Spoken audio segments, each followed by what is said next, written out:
성경 말씀 마가복음 7장 1절에서 23절입니다.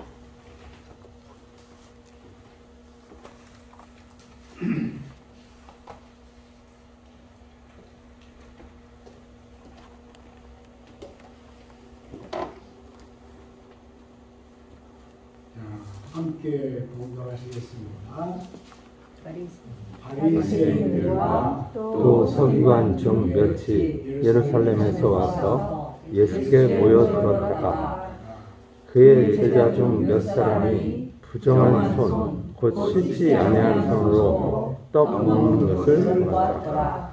바리새인들과 모든 유대인들은 장로들의 전통을 지켜 손을 잘 씻지 않고서는 음식을 먹지 아니하며 또 시장에서 돌아와서도 물을 뿌리지 않고서는 먹지 아니하며 그 외에도 여러 가지를 지켜 하는 것이 있으니 잔과 주벌과 눕그릇을 씻음이라.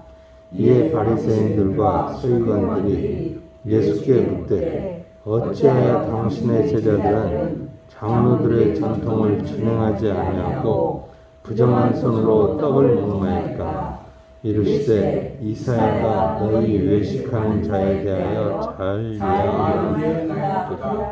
기록하였으되 이 백성이 입술로는 나를 존경하되 마음은 내게서 멀도다. 사람의 계명으로 교훈을 삼아 가르치니 나를 헛되이 경배하느니라. 너희가 하나님의 계명을 버리고 사람의 전통을 지키느니라. 또 이르시되 너희가 너희 전통을 지키려고 하나님의 계명을 잘 저버리는도다. 모세는 내 부모를 경경하라 하고 또 아버지나 어머니를 모욕하는 자는 죽임을 당하리라 하였거늘 너희는 이르되 사람이 아버지에게나 어머니에게나 말하기를 내가 드려 유익하게 할 것이 고르반 곧 하나님께 드림이 되었다고 말하면 그만이라 하고 자기 아버지나 어머니에게 다시 아무것도 하여 드리기를 허락하지 아니하여 너희가 전한 전통으로 하나님의 말씀을 폐하며 또 이 같은 일을 많이 행하느니라 하시고 우리를 다시 불러 이르시되 너희는 다 내 말을 듣고 깨달으라. 무엇이든지 밖에서 사람에게로 들어가는 것은 능히 사람을 더럽게 하지 못하되 사람 안에서 나오는 것이 사람을 더럽게 하는 것이니라 하시고 우리를 떠나 집으로 들어가시니 제자들이 그 비유를 묻자온데 예수께서 이르시되 너희도 이렇게 깨달음이 없느냐? 무엇이든지 밖에서 들어가는 것이 능히 사람을 더럽게 하지 못함을 알지 못하느냐? 이는 마음으로 들어가지 아니하고 배로 들어가 뒤로 나가느니라. 이러므로 모든 음식물을 깨끗하다 하시니라. 또 이르시되 사람에게서 나오는 그것이 사람을 더럽게 하느니라. 속에서 곧 사람의 마음에서 나오는 것은 악한 생각, 곧 음란과 도둑질과 살인과 간음과 탐욕과 악독과 속임과 음탕과 질투와 비방과 교만과 우매함이니 이 모든 악한 것이 다 속에서 나와서 사람을 더럽게 하느니라. 아멘. 성경 말씀은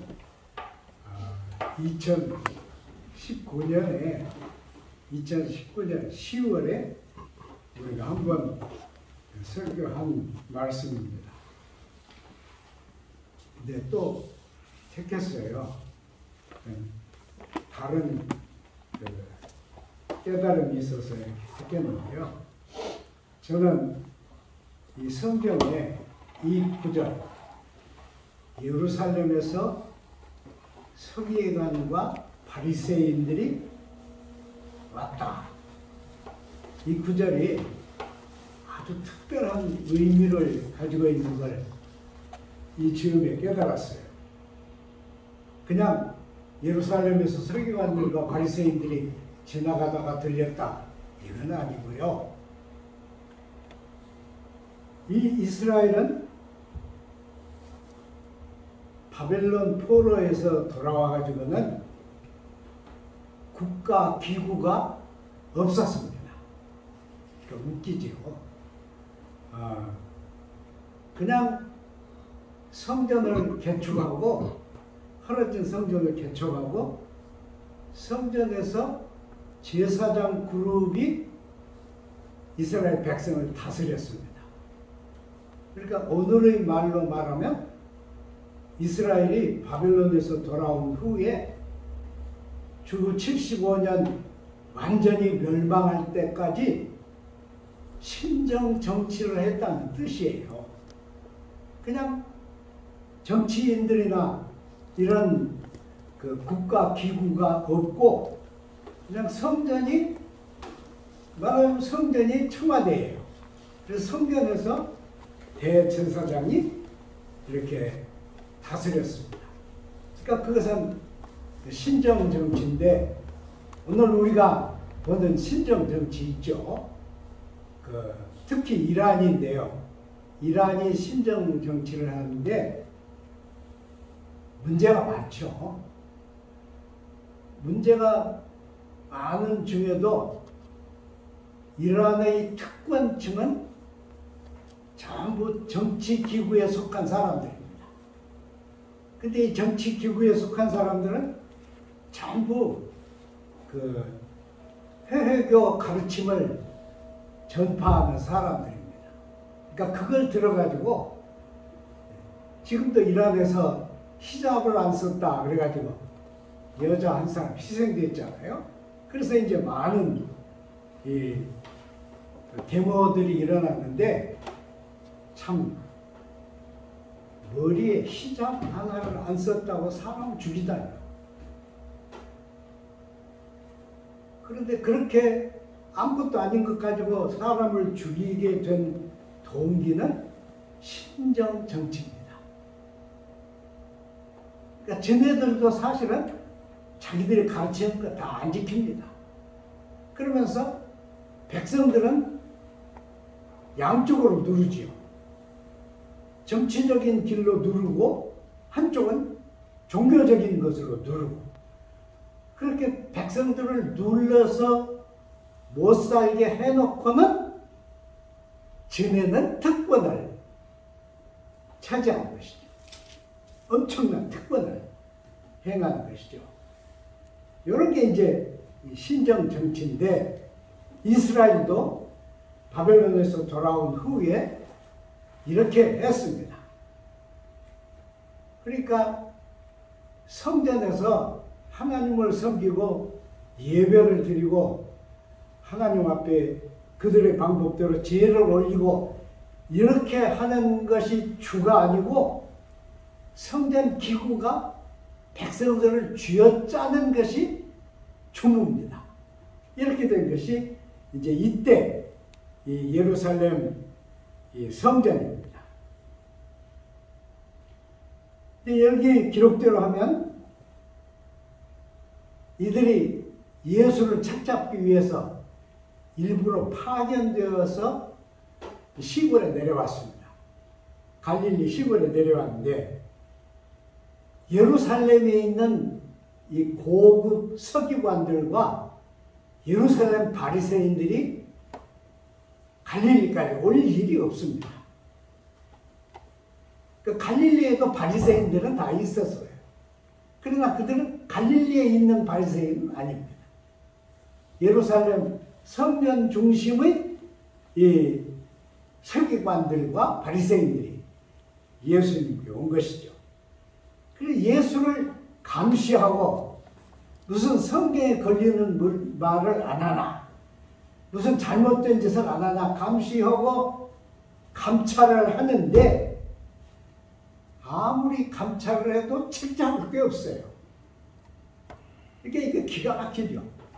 예수님이 우리가 보기에는 혁명과 같이 막 활동한 것 같지만은 율법의 율례를 하나도 넘어서지 않습니다. 예수님도 그대로 지키면서 하나님을 떠난 이들을 책망하고 계신 것이죠. 그러니까 이들이 아무리 예수가 백성들을 데리고 하는 걸 봐도 책잡을 게 없어. 근데 마침 음식을 먹을 때 이들이 손을 씻지 않고 음식을 먹는 거예요. 그러니까 그걸 책잡는 거예요. 근데요, 오늘 우리들 같이 집안에 수도가 다 들어오고 또 사무실에도 다 수도가 들어오고 이런 상태에서는 음식 먹기 전에 손 씻는 것이 아무 의미가 없습니다. 손 씻지 않고 음식 먹는 사람이 어디 있어요? 그런데 그들은 사막 생활입니다. 그때 그 사람들은 사막 생활이에요. 그러니까 손을 씻는다고 하는 것이 손을 이렇게 앞으로 내밀면 여종이 물을 조금 부어주는 거예요. 그리고 물이 스치고 지나가면 되는 겁니다. 그게 이제 오래전부터 내려온 규례예요. 그래서 그렇게 하는데 마침 이 제자들이 손을 씻지 않고 음식을 먹으니까 그걸 딱 잡아다가 예수께 항의를 하는 거예요. 왜 당신의 제자들은 손을 씻지 않고 음식을 먹느냐. 그러니까 사실은 아무리 트집을 잡으려고 봐도 아무것도 없어요. 예루살렘에서 갈릴리까지 왔는데 지금 우리식으로 말하면 서울에서 이 전라북도까지 이 시골까지 왔는데 책 잡을 게 없어. 그러니까 손 씻지 아니한 결례죠. 예의를 지키지 않았다. 결례. 이걸 가지고 이제 추궁을 하는 거예요. 그리고 예수님이 손 씻는 문제를 얘기하지 않습니다. 예수님은 이사야가 너희에 대해서 말한 대로다. 이사야가 미리 말 잘했다. 이 백성이 입술로는 나를 공경하되 마음은 멀다. 이사야서 29장이죠. 29장 13절의 말씀이에요. 약간 여러분 그때는 성경이 이렇게 성전에서만 가르치고 또 회당에서만 가르치고 성경이 없는 때니까 다 외운 성경이에요. 암기한 성경으로 예수님도 암기한 성경으로 말씀하십니다. 그러니까 이사야가 미리 말한 대로다. 너희가 입술로는 나를 잘 섬기는 것 같지만은 마음은 멀다. 제대로 얘기하면 이렇게 얘기할 거예요. 너희 성전 이 권위자들은 이사야가 성경에 기록한 대로다. 백성들에게는 신앙을 잘 지키도록 하면서도 너희는 신앙이 없는 자들이다. 마음은 멀리 있는 자들이야. 이렇게 하시는 거예요. 그러니까 주님은 직접 그들하고 이렇게 부딪히지 않습니다. 저는 여기를 일부러 자세히 여러 번 읽어봤는데요. 이들은 예수님하고 이렇게 한참 동안 했는데 이들이 예수님에게 한 말은 하나. 왜 당신의 제자들은 손을 씻지 않고 음식을 먹습니까? 이거 하나예요. 예수님의 말씀을 다 듣고도 반론을 안 해요. 반론이 없어요. 그러니까 이때 이 마가가 기록한 내용은 이때 예수님이 이들에게 하신 말씀은 엄청 흠잡을 데 없이 하신 말씀이 되는 거예요. 실제로 이 인간의 삶은요, 모든 삶이 전통과 습관에 묶여 있습니다. 우리도 다 그래요. 우리도 다 이렇게 묶여 있는데 이 묶여 있는 것을 가지고 그들이 얘기를 하면 우리 입장에 그건 변명을 하게 될 거예요. 저라도 그럴 거예요. 아니 물이 없는 데서 무슨 손을 씻겠느냐. 음식 먹는 게 대수냐. 그럴 것인데 예수님은 안 해요. 예수님은 아주 중요한 핵심적인 것을 지적하는 거예요. 너희들이 입술로는 나를 공경하지만 이건 사실은 너희들이 행위로는 백성들에게 가르치려고 하지만 실제로 너희들은 아무것도 하나님 편에서 가르치는 것은 아무것도 없다. 그래서 코르반 얘기를 했죠. 코르반 얘기. 너희가 전통을 만들어가지고 전통으로 하나님의 말씀을 뭉개는 자들이 아니냐. 봐라. 너희가 당연히 부모에게 해야 할 것은 하나님께 먼저 헌금했습니다. 그러면 부모에게 아무것도 안 해도 된다고 가르치니 이 가르침은 하나님의 말씀도 깨트리고 전통도 깨트리는 사실 그렇잖아요. 여러분 부모 공경은 인륜입니다. 제가 자랄 때 그 마을에 아주 못된 애가 하나 있었어요. 그 마을이 옛날 마을들은 다 좋은 마을들이 아니잖아요. 맨날 가서 노름오고 빚져놓고 아버지는 없고 엄마 혼자 일해가지고 먹여 살렸는데 그런 녀석이 있었습니다. 마을 사람들 만나도 인사도 안 해. 도망가. 그래서 마을 사람들이 인간도 아니다. 그렇게 생각했어요. 그런데요. 엄마가 아팠어.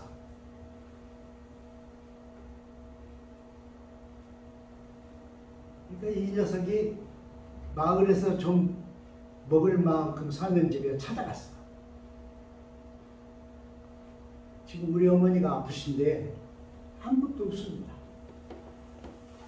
내가 내년에 며칠 동안을 일을 해드릴 테니까 쌀 좀 주십시오. 그래가지고 이 세낸 쌀이죠. 그걸로 어머니를 공양을 했어. 그러니까 마을 사람들이 깜짝 놀란 거예요. 저놈 저 인간도 아닌 놈인데 저놈 속에 저런 것이 있었는가. 이게 인륜이죠. 인륜이요. 인간은 인간이 먼저 돼야 하는 거예요. 저는 아버지 일찍 돌아가셔서 아버지에게는 저는 별 저기를 못했는데 어머니하고 살면서 참 잘못을 많이 했다. 그런 걸 느껴요. 요즘에. 그리고 제가 이제 점점 죽음에 가깝잖아요. 그러니까 조금 사람이 되어가요. 그래서 어머니 생각을 막 합니다. 아버지 생각도 하고 막 해요. 인간이 되는 것은 뭐냐? 인간이 되는 것은 인간부터 돼야 해요. 인륜을 지켜야 인간이 되는 거예요. 근데 이들은 하나님을 빙자해서 인륜을 깨뜨렸으니까 이들이 무슨 지도자예요, 여러분? 지도자라고 말할 수 없죠. 그런데도 떳떳하게 이들은 예수님에게 율법을 지키지 않는 행위라고 해서 책망을 하고 있습니다. 근데 예수님은 제가 이 성경을 읽으면서 너무 놀라는 것은 예수님은 그들을 탓을 안 해. 그리고 그들의 현상을 분석해서 밝혀주시는 거예요. 7장 8절을 보면요. 너희가 하나님의 계명은 버리고 사람의 전통은 지키느니라. 그랬어요. 그리고 9절에는 너희가 너희 전통을 지키려고 하나님의 계명을 잘 저버리는도다. 그러니까 한 번 저버리는 거예요. 계속 저버리는 거예요. 계속 저버리는 거예요.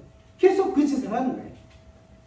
여러분, 전통은 세상에서 사람이 산 후에 생성이 됩니다.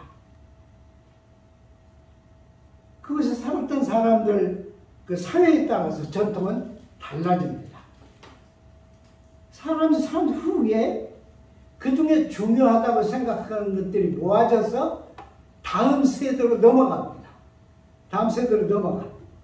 그럼 다음 세대 사람들은 그 전통 속에서 사람이 됩니다. 그래가지고 자기들의 지혜를 그 전통에 보태서 다음 세대에 넘겨줍니다. 그러니까 전통이 먼저 있고 삶이 있는 게 아니고 삶이 이루어진 후에 전통이 이루어집니다. 당연히 그렇죠. 여러분, 우리가 인사하는 걸 한번 보세요.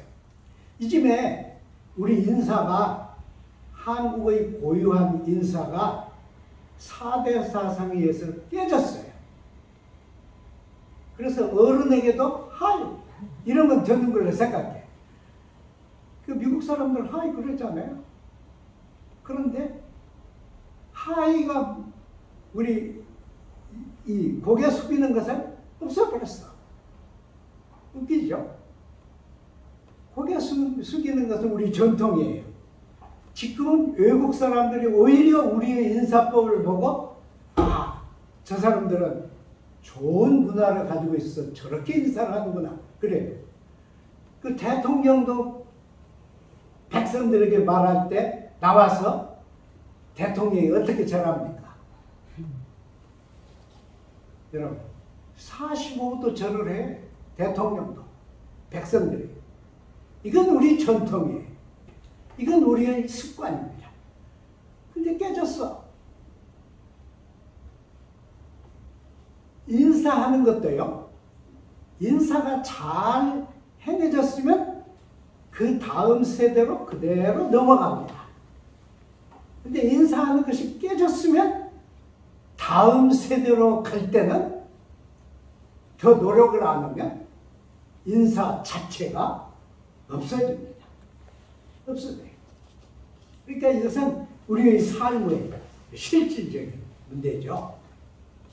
그래서 제가 이 말씀을 드리려고 하는데, 그래서 전통과 신앙이 만나면 토착화라고 하는 게 이루어져요. 토착화. 영어로는 인디제니제이션이라고 하는 건데, 이게 일어납니다. 근데 복음이 들어오잖아요. 신앙이 들어와. 이거 새 신앙이잖아요. 신앙이 들어와서 우리의 전통과 만나. 근데 전통이 강하면 전통이 신앙을 먹어버립니다. 전통이 신앙이 먹혀버려요. 복음이 들어와서 전통에 먹혀버려요. 습관에 먹혀버려요. 근데 이제 그러지 않는 곳에서는 복음과 전통이 다툽니다. 계속 다퉈요. 아직 우리는 복음과 전통이 다투고 있죠. 제일 잘된 것은, 이거 리차드 니버가 말한 말인데, 제일 잘된 것은 복음이 들어와서 전통 속에 들어와서 전통에서 새 가치를 일으키게 만들어요. 새로운 의미를 일으키게 만들어요. 새로운 그 방향으로 방향 전환을 하게 만들어요. 이게 제일 좋은 복음의 전통화입니다. 그런데 그것이 반대로 되는 경우가 많아요. 예를 들면 우리의 경우를 보면은 우리 민족의 문화에는 신령 사상이 있어요. 우리 문화에는. 그 신령 사상의 실제적인 예는 어디서 볼 수 있는가 그러면 사람이 죽고 장례를 지르는 데서 우리가 볼 수가 있습니다. 옛날에 상에 나갔잖아요. 네. 저는 상에 여러 번 매봤어요. 제 젊었을 때는 우리 신광교회 교인들 돌아가시면 교회에서 가서 다 했어요. 근데 상해를 매는 것은 20대, 30대가 그 의무예요. 그래서 막 초상만 나면 다 쫓아갑니다. 이건 이제 기독교식으로 우리가 생각하는 것이고, 진짜 우리식 상해는 어떻게 해요? 상해가 나가기 전에 뭐가 나가요? 만사가 나가, 만사. 이게 긴 대나무에 이 천 묶은 거 있잖아요. 그것이 나가요. 이 만사의 수가 그 사람이 일반 생활을 할 때 얼마나 남들에게 도움을 줬는가 하는 그 증언을 하는 거예요. 그러니까 그런 일도 못한 사람들은 돈을 들여가지고 일부러 만사를 막 잔뜩 만들잖아요. 그래서 그게 앞에 쫙 나가요. 근데 만사가 나가기 전에 하나가 더 나가. 그게 뭐예요?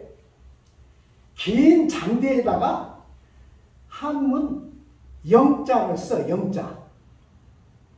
영자를 크게 딱 써요. 그래가지고 그 영자가 나가. 그 무슨 뜻이에요? 그래서 사람이 수를 다하고 죽어서 몸은 땅으로 가지만은 모든 것이 땅으로 가지 않는다. 그 증언이에요. 그래서 영이 나가는 거예요.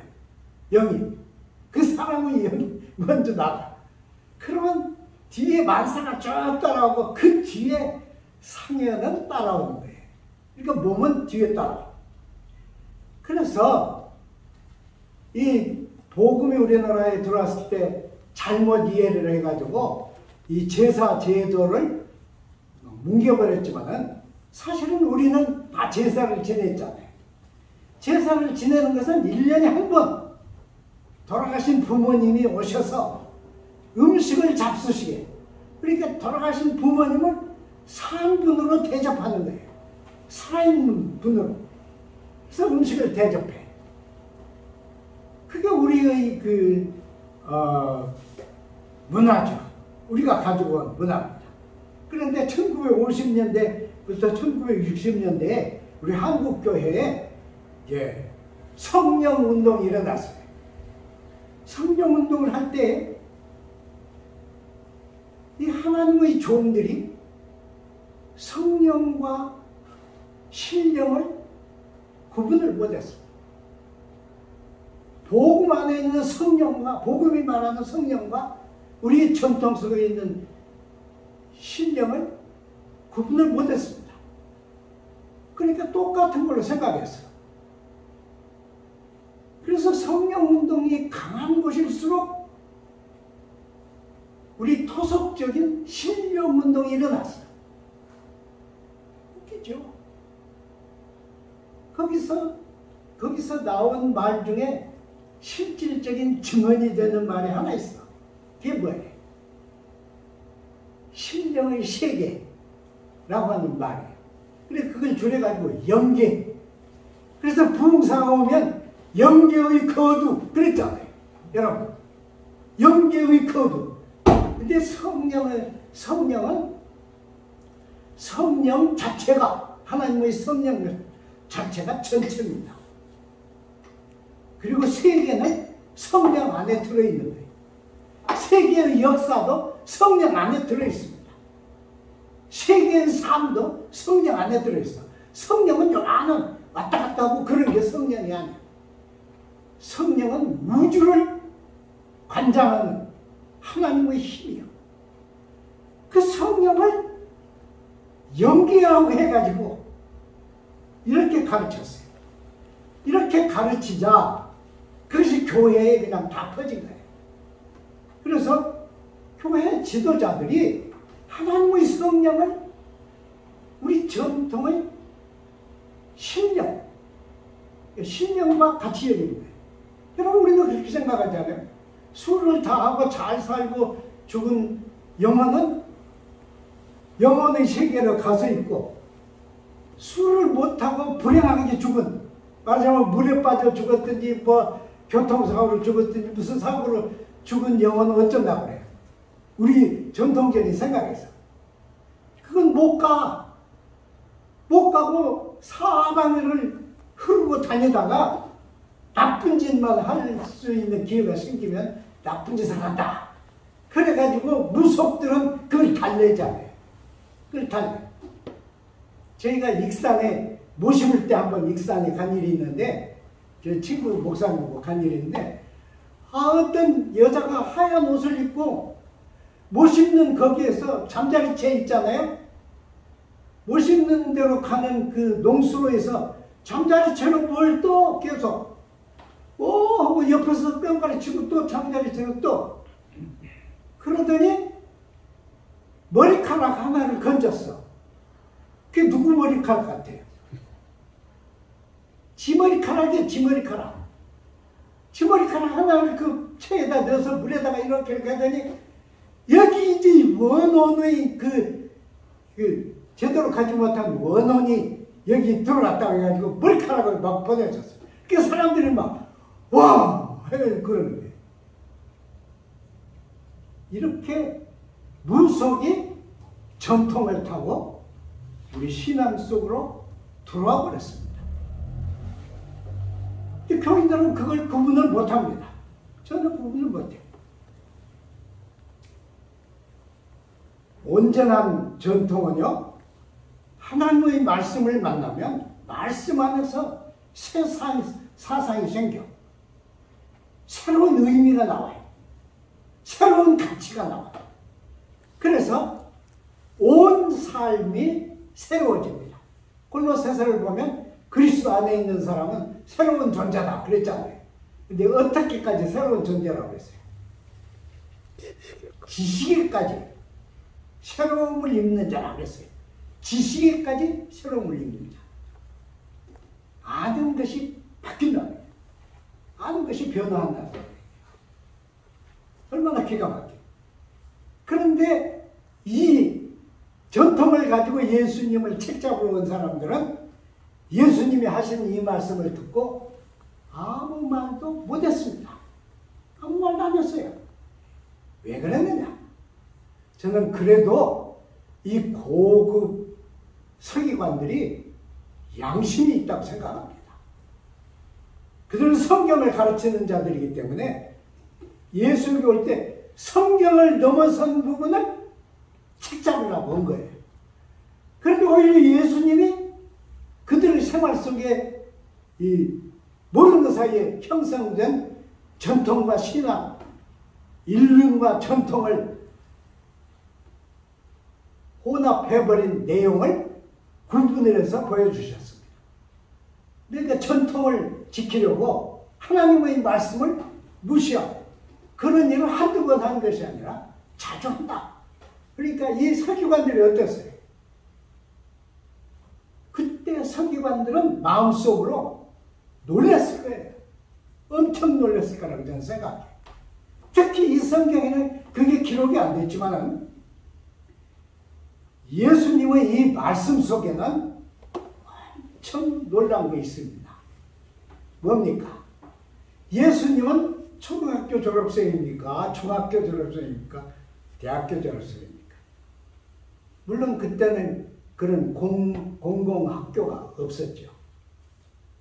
예수님은 정규 교육을 받지 않았습니다. 그런데 정규 교육을 받고 특수 교육을 받은 예루살렘 성전의 서기관들을 앞에 두고 그들의 신앙 속에 혼합된 전통이 깨트린 하나님의 말씀, 전통이 밀어낸 율법, 이런 걸 쫙 말씀을 하시니까 이들은 모두 큰 깨달음을 갖고 입을 다물었습니다. 저는 그렇게 생각해요. 아까도 말씀드렸지만 제가 이 성경을 다시 택한 것은 사실은 이 문제 때문에 택한 것입니다. 복음이 우리들의 토속, 무속에 먹혀버린 거예요. 얼마나 기가 막혀요.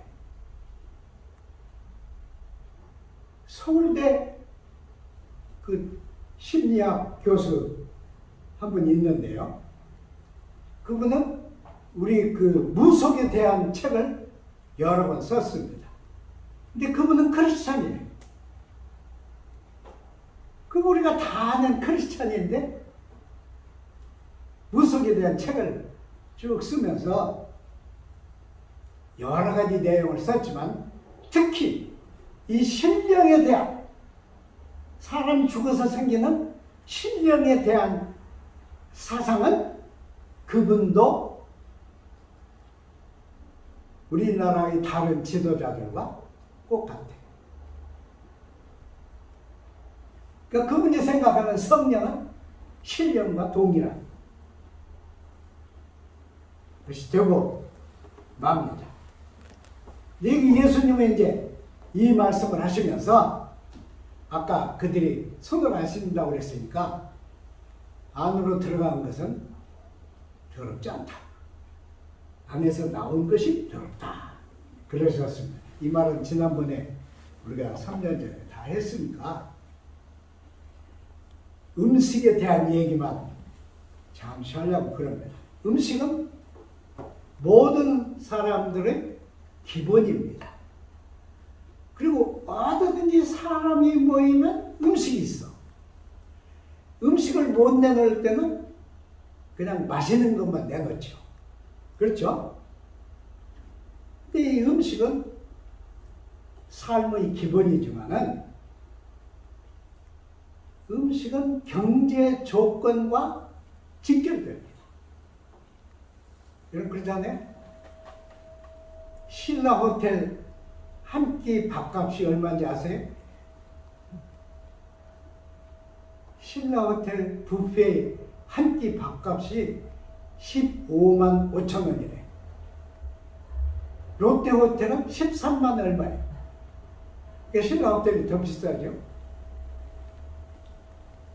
우리들이 생각할 때 어떤 미친놈이 한 끼에 15만 5천 원을 내고 먹어 그러겠지만 그게 아닙니다. 경제 여건이 충분한 사람은 매끼 가서 15만 5천 원이 아니라 20만 원을 먹어도 아무도 말 안 해요. 그래도 괜찮아요. 다만 값진 음식을 먹고 그 사람의 삶에서 값진 것이 나오느냐 값진 것이 못 나오느냐 하는 거예요. 값진 것이 못 나오면 이 사람은 입으로 고귀한 가치를 깨트리는 것이 됩니다. 그러니까 이 음식 우리는 이러죠. 아까 그들이 손 안 씻었다고 하는 건데 그건 의례지요. 음식 앞에 의례. 우리 기독교인들은 어때요? 기독교인들도 음식을 넣으면 뭐라고 그래요? 유명한 말 제가 했죠. 네. 주셨으니 먹겠습니다. 감사합니다. 그래서 그거 뭐라고 그랬어요? 주먹감. 그 식당에 가서 사람들 보는데 기도하기 싫으니까 이런다네. 주먹감. 이렇게. 그건 다 농담이고 우리 기독교인들 특히 목사님들이 모이면 그 의례를 해요. 의례를 하는데 우리 영감 목사님들이 모일 때 보면 미리 그 통지서에 있어. 아무개 목사님이 식기도 해 주십시오. 그렇게 하는데 사람들이 막 분주하게 음식 차리는데 딸가락거리고 음식 차렸는데 일어서 가지고 막 기도를 하는데 기도는 아브라함부터 시작해. 축복은 아브라함이 받으니까.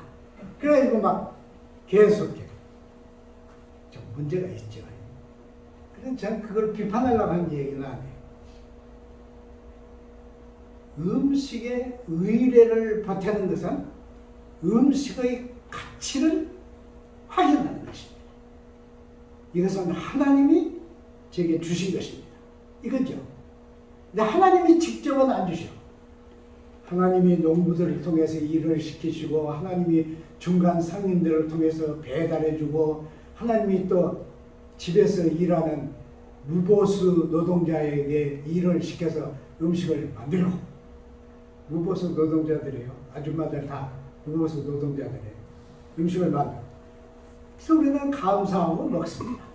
그러면 그 감사에 따르는 삶이 무엇이냐 하는 것을 우리 각자가 확인해야 된다. 그렇게 생각합니다. 아름다운 음식을 먹으면 아름다운 말, 아름다운 생각, 아름다운 사상, 아름다운 행위, 아름다운 처신이 뒤따라야 그 전통을 소중히 여기는 신앙인이 될 것입니다. 기도하겠습니다. 하나님 아버지, 감사드립니다. 우리가 다 약하고 모자라고 부족하지만은 하나님이 저희를 붙드시고 이 시점까지 인도하시고 동행하시고 함께하여 주심을 감사드립니다. 하나님의 부르심을 받는 그 순간까지 우리가 하나님의 종들로서 주님의 뜻을 존중히 받들고 주님의 말씀을 살아있게 만들고 주님과 함께 먹고 마시며 주님의 일에 동참하는 저희가 되도록 저희를 붙들어 주옵소서. 우리 온 식구들을 건강하게 지켜주시고 특히 미래 세대를 하나님께서 은혜 가운데 품으시고 하나님의 진리로 채워 충만한 인격을 이루게 축복하여 주옵소서. 예수님 이름으로 기도드리나이다. 아멘.